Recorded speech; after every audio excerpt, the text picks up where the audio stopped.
SDM कविता मिश्रा अपनी साधारण सलवार कुर्ता में स्कूटी पर सवार तेजी से अपनी बहन की शादी में जा रही। ना कोई सरकारी गाड़ी, ना कोई सिक्योरिटी, बस एक साधारण लड़की की तरह स्कूटी चलाते हुए जैसे ही वे हाईवे पर पहुंची, सामने पुलिस की बैरिकेडिंग नजर आई। 3-4 पुलिसकर्मी सड़क पर खड़े थे और बीच में दारोगा रमाशंकर यादव वर्दी में खड़ा था। उसने सामने आते ही कविता को हाथ के इशारे से रुकने को कहा। ओ लड़की! स्कूटी साइड में लगा रोगा की आवाज में रोप था। कहां जा रही हो? रोगा ने सवाल की। मेरी बहन की शादी है, वहीं जा रही हूं, कविता ने शांत लहजे में जवाब दिया। दारोगा ने ऊपर से नीचे तक कविता को घूरा और फिर मुस्कुराते हुए बोला, अच्छा तो शादी में जा रही हो, लेकिन हेलमेट नहीं पहना और यह स्कूटी भी बहुत तेज चला रही। चलो चालान भरना पड़ेगा। दारोगा ने चालान बुक निकालते हुए कहा। आरती को अंदाजा हो गया कि यह एक बहाना। वह बोली, सर मैंने कोई नियम नहीं तोड़ा है। अरे मैडम, कानून हमें मत सिखाओ। उसने साइड में खड़े एक सिपाही को देखा और फिर कविता की ओर झुकते हुए फुसफुसाया, ऐसे नहीं मानेगी, इसको तरीका सिखाना पड़ेगा। अचानक दारोगा ने जोरदार थप्पड़ कविता के गाल पर जड़ दिया। बहुत सवाल पूछती है, जब पुलिस कुछ कहे तो चुपचाप मान लेना चाहिए। कविता का सिर एक पल के लिए झटका खा गया, लेकिन उन्होंने खुद को संभाल लिया। उनकी आंखों में आग। दारोगा ठहाका मारकर हंसा और अपने साथियों से बोला, अभी भी अकड़ बाकी है, लगता है अच्छे से सिखाना पड़ेगा। एक सिपाही आगे बढ़ा और बोला, मालिक थाने ले चले, वहां आराम से मामला देख लेंगे। दारोगा सिर हिलाकर बोला, हाँ इसे थाने ले चलते हैं, तब समझ आएगा कि पुलिस से कैसे बात की जाती है। एक सिपाही ने कविता का हाथ पकड़कर खींचा। चल जीप में बैठ। कविता ने अपना हाथ झटका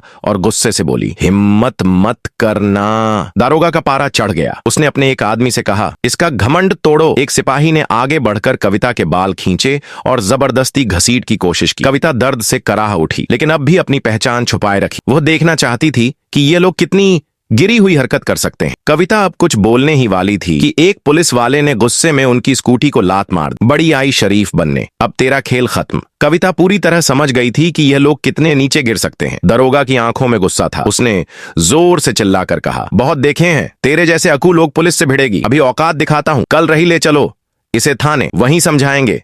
एसडीएम कविता मिश्रा अब भी चुप थी। उन्होंने अपनी पहचान बताने का कोई इरादा नहीं किया। वह देखना चाहती थी कि प्रशासन कितना नीचे गिर चुका है, कितनी हद तक यह लोग अत्याचार कर सकते हैं। दरोगा रमाशंकर यादव अब झुंझला चुका था। उसके सामने एक लड़की खड़ी थी जिसने उसके तमाचे खाए। बाल खींचे गए, हाथ पकड़कर खींचा गया, लेकिन वह अब भी चुप थी। दारोगा ने सिपाहियों को घूरते हुए कहा, ले चलो इसे थाने, वहीं देखेंगे इसका क्या करना है। 2 सिपाही कविता के दोनों हाथ पकड़कर घसीट लगे। छोड़ो मुझे, कविता पहली बार जोर से बोली। दारोगा, हमसा अब जुबान खुली, चल थाने में देखेंगे कितना बोलती है। थाने में घुसते ही दारोगा ने जोर से चिल्लाया, ओए चाय पानी लाओ, एक स्पेशल केस आया है। कविता अब भी शांत थी। वह देख रही थी कि आम जनता के साथ पुलिस कैसा व्यवहार करती है। दारोगा ने अपने जूनियर से फुसा कर कहा, सुन, किसी तरह इस पर कोई केस डाल दो।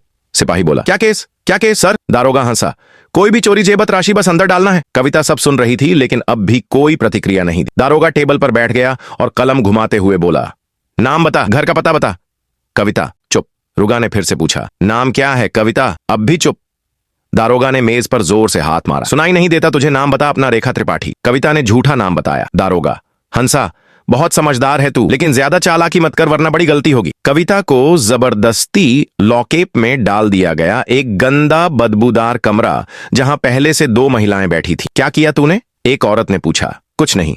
कविता ने हल्की मुस्कान। अब वह देख रही थी कि प्रशासन कितना गंदा हो चुका है। एक एसडीएम तक को इस तरह बिना सबूत अंदर कर सकते हैं, तो आम जनता का क्या हाल होगा।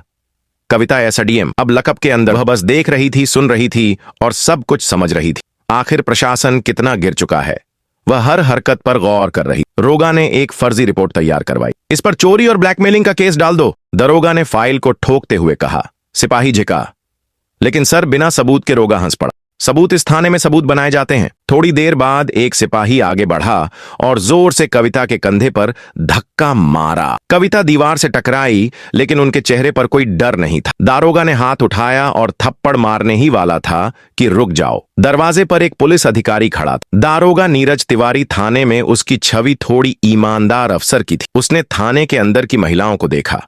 उनकी हालत देखकर उसके माथे पर शिकन आ गई। ये सब क्या हो रहा है?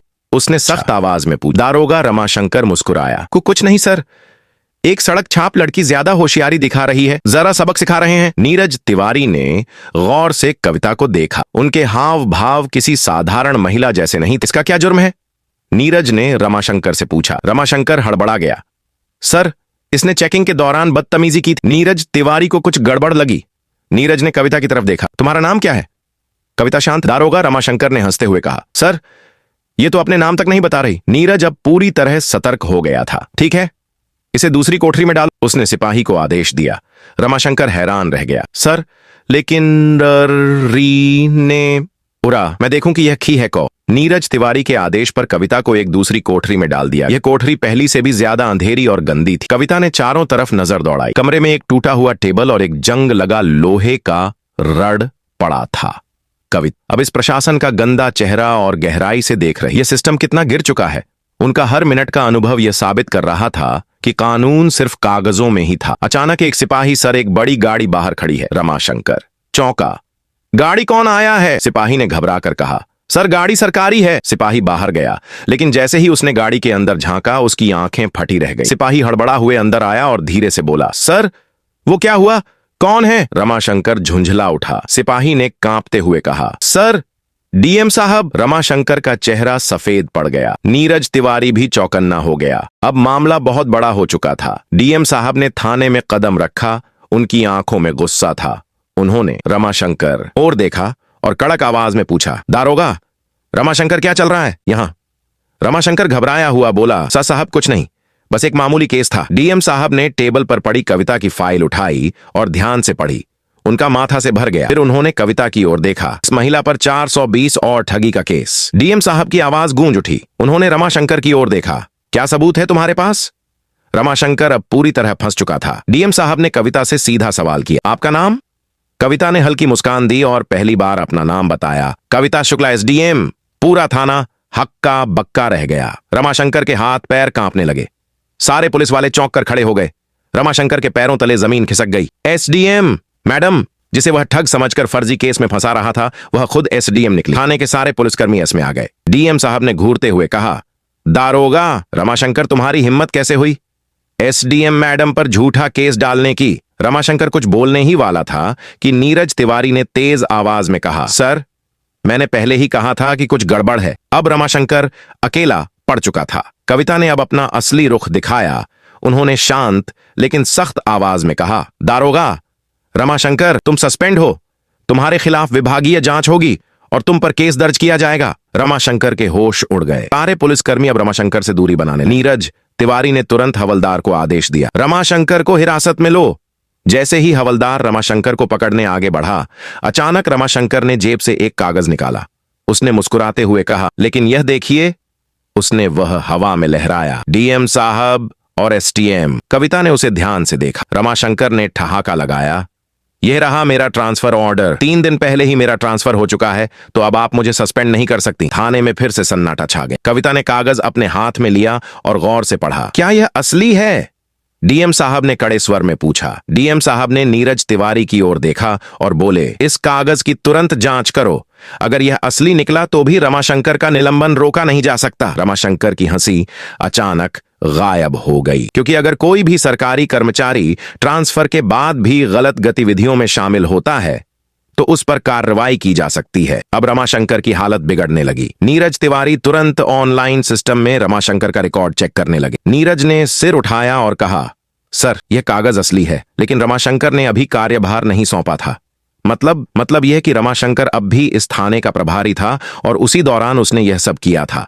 अब कोई भी रमाशंकर को बचा नहीं सकता था। एसडीएम। कविता ने सीधी नजर रमाशंकर पर डाली और कहा, अब तुम्हारी असली जगह तुम्हारी अपनी जेल में होगी। गिरफ्तार करो इसे।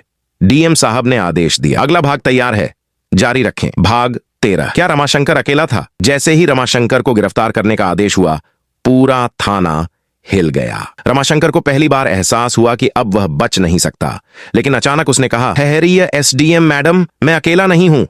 रमाशंकर ने हंसते हुए कहा, मैडम, क्या आपको लगता है कि इस थाने में सिर्फ मैं भ्रष्ट हूं? उसने थाने के बाकी पुलिस वालों की तरफ इशारा किया और कहा, ये सब मेरे साथ हैं। पूरी कड़ियां ऊपर तक जुड़ी हैं। थाने के कुछ पुलिस वाले घबराने लगे। नीरज तिवारी भी चौंकन्ने हो गए। एसडीएम। कविता ने डीएम साहब की तरफ देखा और कहा, इस पूरे थाने की जांच की जाएगी। अब कोई भी सुरक्षित नहीं है। डीएम साहब ने तुरंत आदेश दिया, एबीपी एनटीबीबी पुलिस टीम को बुलाया जाए। अब पूरे थाने में हड़कंप मच गया। जैसे ही टीम ने जांच शुरू की, कुछ पुलिस वालों के चेहरे पीले पड़ने लगे। एक हवलदार आगे आया और एसडीएम मैडम के सामने हाथ जोड़कर बोला, मैडम मुझे माफ कर दीजिए, मैं सिर्फ आदेशों का पालन कर रहा था। तभी अचानक एक पुलिस वाले ने फाइल निकाली और कहा, मैडम हाय, हमारे बड़े साहब भी इसमें शामिल हैं। कौन बड़े साहब? डीएम साहब ने गुस्से में पूछा। पुलिस वाले ने डरते डरते जवाब दिया, एसएसपी साहब। अब पूरा मामला ऊपर तक जुड़ चुका था। थाने में सन्नाटा छा गया। अब मामला सिर्फ रमाशंकर तक सीमित नहीं था।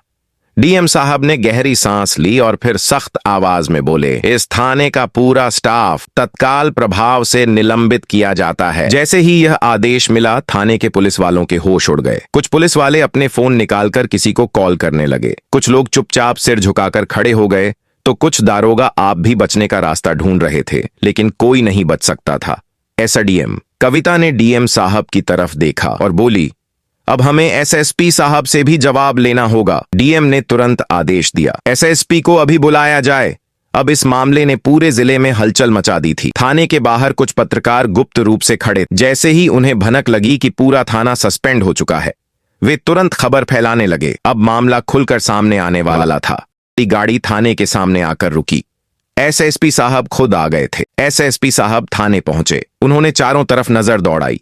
पूरा थाना सस्पेंड हो चुका था। उन्होंने गुस्से में कहा, यह क्या नाटक चल रहा है? लेकिन एसडीएम कविता शांत थी। उन्होंने एसएसपी की आंखों में देखते हुए कहा, आपको लगता है कि आप बच जाएंगे? नीरज तिवारी ने एसडीएम को एक फाइल दी। यह फाइल एसएसपी साहब के भ्रष्टाचार के सबूतों से भरी थी। कविता ने ठोस आवाज में कहा, एसएसपी साहब ये देखिए, आपके सारे काले कारनामे। अब एसएसपी के चेहरे से पसीना टपकने लगा। डीएम साहब ने आदेश दिया, एसएसपी को तुरंत गिरफ्तार करो।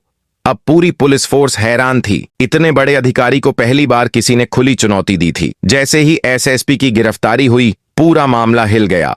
अब यह मामला राज्य स्तर तक पहुंच गया था। मुख्यमंत्री ने तुरंत आदेश दिया, जिले के सभी भ्रष्ट अधिकारी गिरफ्तार किए जाएं। इस आदेश के बाद 40 से ज्यादा पुलिस अधिकारी, 10 से ज्यादा आईएएस अफसर और कई राजनेता गिरफ्तार कर लिए गए। एसडीएम कविता की ईमानदारी ने सिस्ट को हिला दिया था। पूरे जिले में एक नया प्रशासन लाया गया। भ्रष्टाचार पर अब कड़ी नजर रखी जाने लगी। अब एसडीएम कविता का मिशन पूरा हो चुका था। उन्होंने दिखा दिया कि ईमानदारी से पूरा सिस्टम बदला जा सकता है। समाप्त।